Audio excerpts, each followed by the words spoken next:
Savannah, Georgia. Christmas Eve. The streets were lit with warmth and cheer. But for Margaret Whittaker, the holiday carried a cold edge far deeper than the December air. She had driven 9 hours from Macon, alone, after receiving an unexpected invitation from her eldest son, Gregory. It was the first time in 3 years he had extended one hair heart, still soft despite everything, had leapt at the idea finally. Maybe? À Réunion? A flicker of belonging. But when she arrived at the front door of Gregory's pristine suburban home, what greeted her wasn't a hug or a warm fire. It was Claire, her daughter-in-law, who opened the door with a polite smile that didn't quite reach her eyes. "Oh," Claire said, stepping aside. "You made it." Gregory appeared behind her, holding a folded blanket and a set of old bedsheets.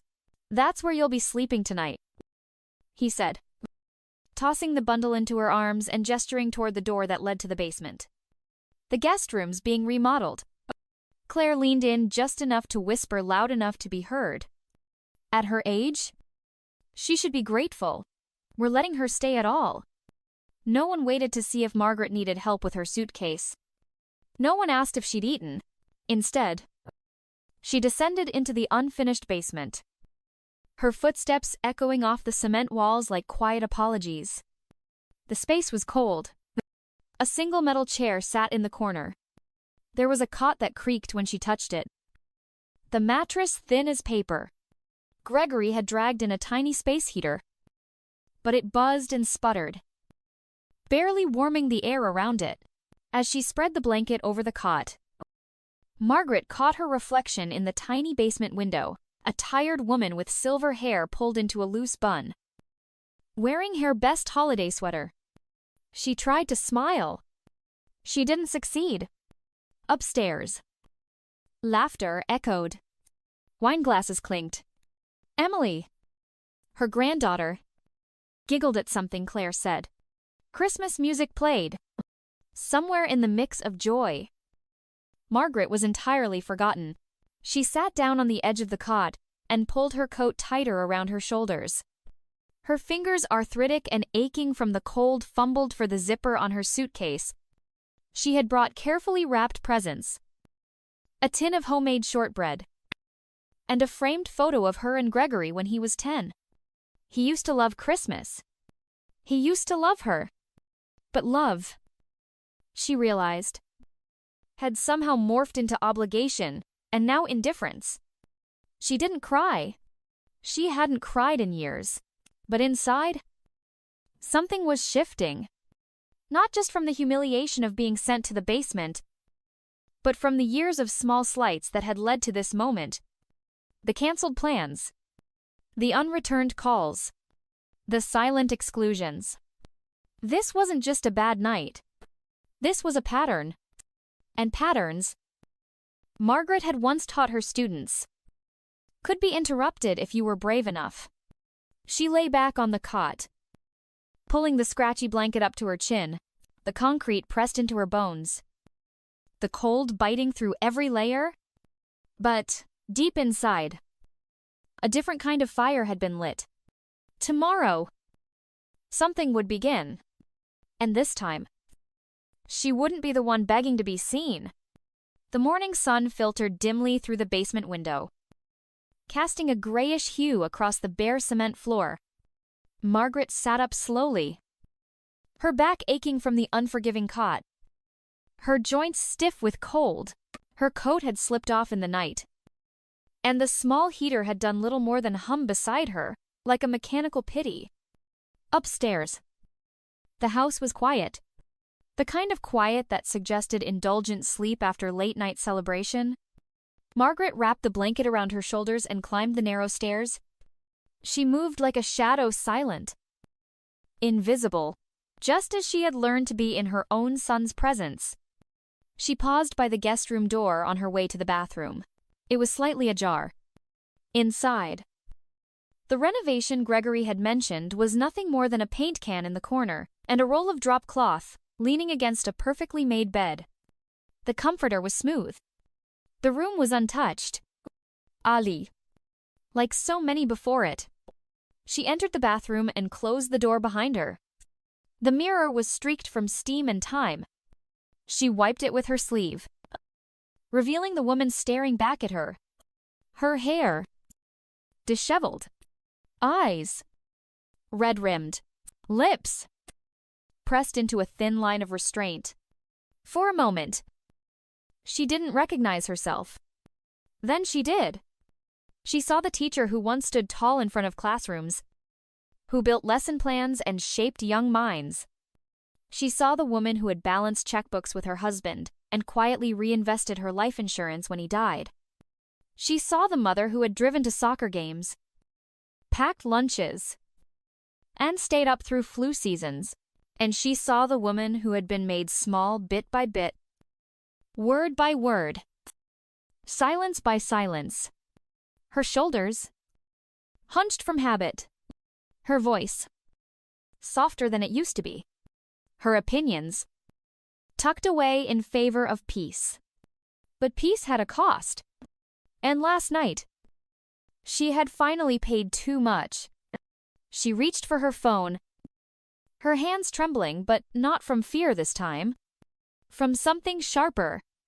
Something deeper. Resolve. She scrolled past Gregory's name, past Claire's, past the text from Emily sent 2 months ago that read, "Sorry, Grandma. I'm really busy right now. Can we talk later?" She dialed Daniel Reese. He answered on the second ring, even though it was Christmas morning. "Margaret?" he asked, his voice instantly concerned. "Is everything all right?" "No," she said plainly. Then, after a breath, "But it will be. Daniel, I need to make a purchase." He hesitated. "What kind of purchase I want to buy?" 219 Birchwood Lane. There was silence. "That's Gregory's rental." Daniel said slowly, "You want to buy your son's house. I want to buy the property from his landlord." Quietly, "Can you make that happen?" Another pause. Then a low, amused chuckle. "Peterson still owns that place. I played golf with him last spring. I'll make the call. Offer him 20% over market value." She added, "Margaret, are you sure?" She looked at herself in the mirror again. The image hadn't changed, but something in her gaze had. "I've never been more certain of anything in my life." The paperwork moved quickly. Daniel, true to his reputation, didn't waste a moment. Within 48 hours, he had Peterson on the phone. The landlord was more than happy to consider a private, above-market sale, especially one that came with a legally binding confidentiality agreement and zero need to inform the current tenant. As Margaret had hoped, no red flags were raised. Gregory wouldn't know what was happening until it was far too late. Margaret stayed in a small boutique hotel near Forsyth Park, claiming exhaustion and weather concerns when Gregory asked why she had rushed off so early the morning after Christmas. He hadn't seemed concerned, maybe even relieved. She smiled to herself at the thought. Each morning, from her warm hotel room, she reviewed property documents with Daniel, signed forms with a steady hand, and sipped coffee that didn't taste like compromise. She kept her posture straight, her chin lifted, not just for show, but because it finally felt natural again. 14 weeks later, Daniel placed the final deed on the table in front of her. "The property is yours," he said simply. She didn't cry. Instead, she smiled wide. "Calm and certain." "How soon can we notify the tenants?" she asked. "We'll issue the non-renewal notice this afternoon. Their lease expires in 2 months. No reason or explanation needed. Perfectly legal, and no way for Gregory to find out I'm the buyer. None." Daniel assured her. "Not unless Mr. Peterson violates the agreement, And considering the penalty clause, he won't. Margaret looked out the window of Daniel's office, watching the moss-covered oaks sway in the wind. For the first time in years, she wasn't waiting for someone else to fix something. She wasn't hoping. She was choosing. A week later, she invited Gregory to meet for coffee at a cafe on Broughton Street. Neutral ground. She wore her hair in a freshly styled bob elegant, silver, and sharp. Her coat was navy wool, tailored perfectly. She ordered her favorite, a full-fat latte. No skim milk. No performative restraint. Gregory arrived late. As usual. His phone in hand and irritation already simmering beneath the surface. "Mom," he said. "Not sitting yet." He dropped a thick envelope on the table. "What is this?" She looked down at the envelope and then back up at him. "Sitting. That," she said, "is your official notice to vacate 219 Birchwood Lane. The lease won't be renewed." Gregory blinked, completely thrown. "Wait, what? I purchased the house 3 months ago. You bought my— It's impossible." "It's not. The sale is complete. You have 2 months to move." His voice rose. "You've been lying about your finances all this time. Pretending to be broke." Margaret leaned in, her voice cool but firm. "About as long as you've been lying to me about your emergencies. About the investments, the renovations, the fake tuition crises." Gregory sank into the chair, stunned. His mouth opened, then closed, then opened again. "You kept track." From her purse, she pulled out a small leather notebook and set it between them. Every dollar, every promise, every debt. 15 years worth. He looked like he'd been punched. "You're my mother. You're supposed to help me." "I did," she said. "But real help doesn't mean feeding a grown man's delusions." Gregory stared at her like he didn't know who she was anymore. And maybe, finally, he didn't. Back in her suite at the Parkside Residences, Margaret stood in front of the full-length mirror, her back straight and her silver hair catching the afternoon light. It had been 3 weeks since she served Gregory the notice. And in that time, something within her had begun to shift slowly at first. Then all at once, she no longer hunched her shoulders to shrink herself. She no longer softened her voice to avoid tension. She no longer asked permission to exist. It was a transformation that came not from anger, but from clarity.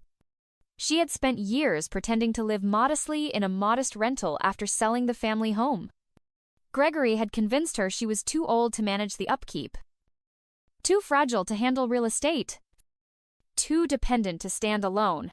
It had been easy to believe, especially when it came from her own son.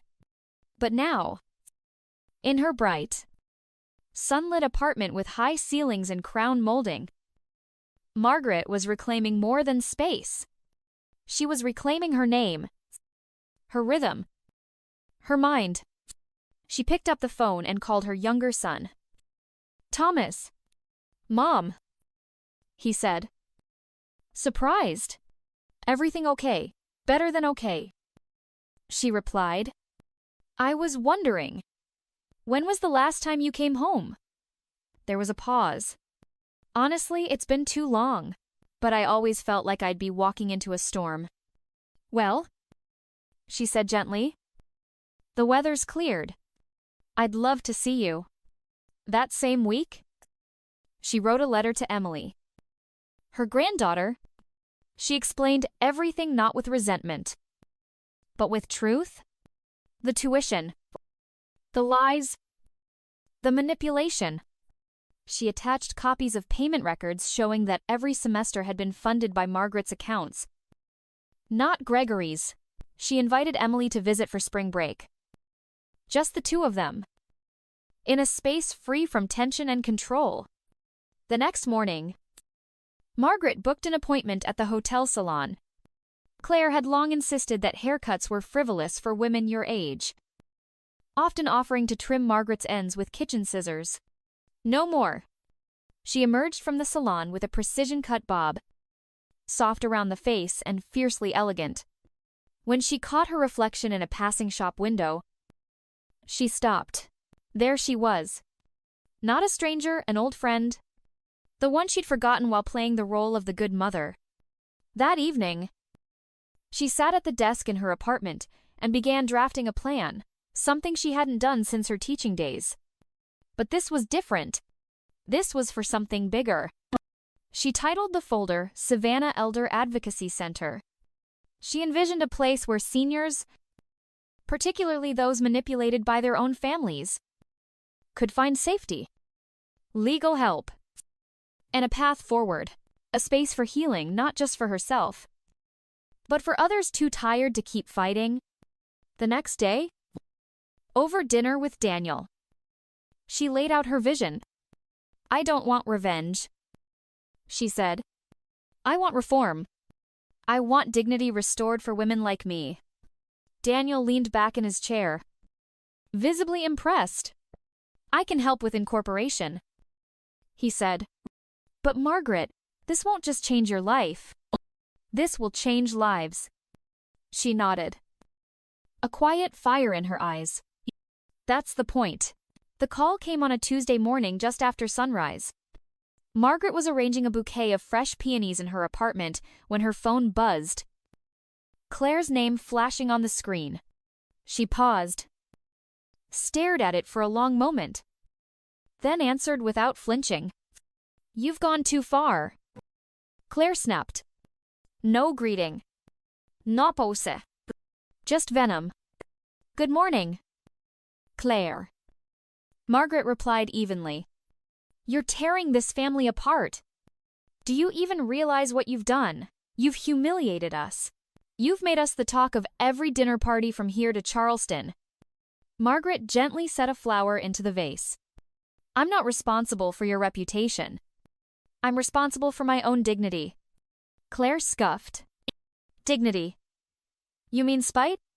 Kicking your own son out of his house. For what? Sleeping in the basement. You've completely lost it." Margaret's voice sharpened. "No, Claire. I lost myself years ago trying to keep peace with a son who only called when he needed money. I lost myself bending over backwards so you could feel comfortable being uncomfortable around me. And yes, sleeping in the basement was the final insult. But it wasn't the only one." Claire went silent for a moment, caught off guard. Margaret continued, her tone firm but not cruel. "You manipulated Emily's graduation so I wouldn't attend. You rolled your eyes every time I spoke. You made me feel like a burden in a family I helped build. I didn't know you felt that way." Claire said, her voice suddenly softer. "That's because you didn't care to ask." There was a long silence on the line. Finally, Claire muttered, "So what, now you just walk away, pretend we never existed? No?" Margaret said simply, "But I stop enabling behavior that diminishes me." Before Claire could respond, Margaret added, "And by the way, Emily knows. About the tuition. About the fake narratives. She'll be spending spring break with me." What Claire's voice cracked. "She told us she was volunteering. She changed her mind. You poisoned her against us." "No. I just told her the truth. Something you and Gregory should try sometime." Click. Margaret set the phone down calmly. Her hands didn't tremble. Not anymore. She turned back to her flowers, smiling at the soft blush pink of the petals. Outside her window, the early light painted Savannah in gold. This wasn't just her view. It was her life now. Later that afternoon, she met Daniel at the preliminary planning session for the Savannah Elder Advocacy Center. The designs were coming together. Margaret wanted a blend of southern warmth and quiet strength porches. Bookshelves.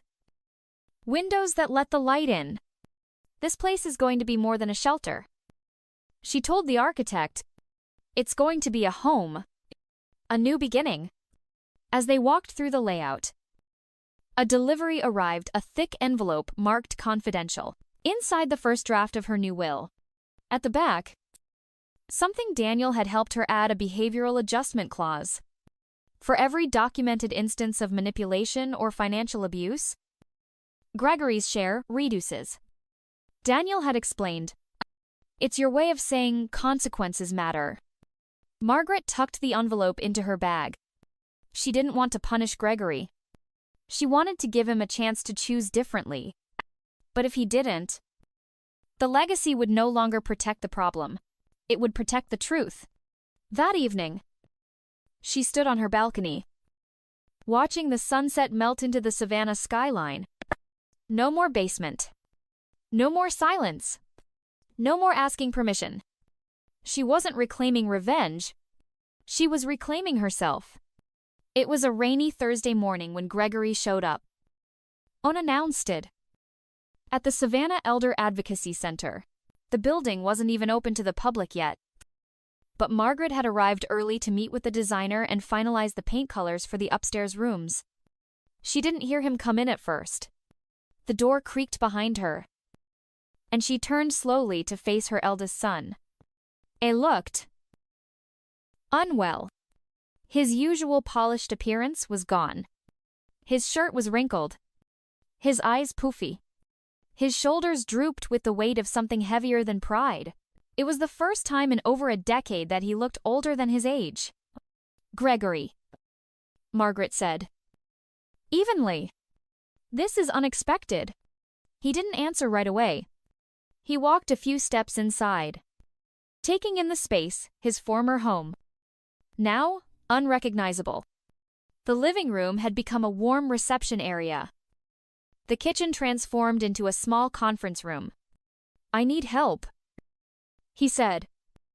Finally, she didn't rush to respond. What kind of help?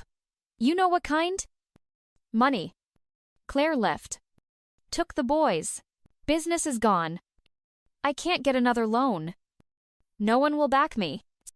And you think I will? She asked. Still calm. You're my mother. Yes, she said. Which is exactly why I'm going to offer you something better. He blinked. What? Margaret gestured toward a chair in the waiting area.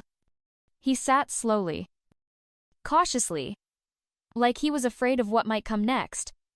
You can work here, she said. At the center. Minimum wage. Answer phones. File paperwork. Make coffee. Show up on time.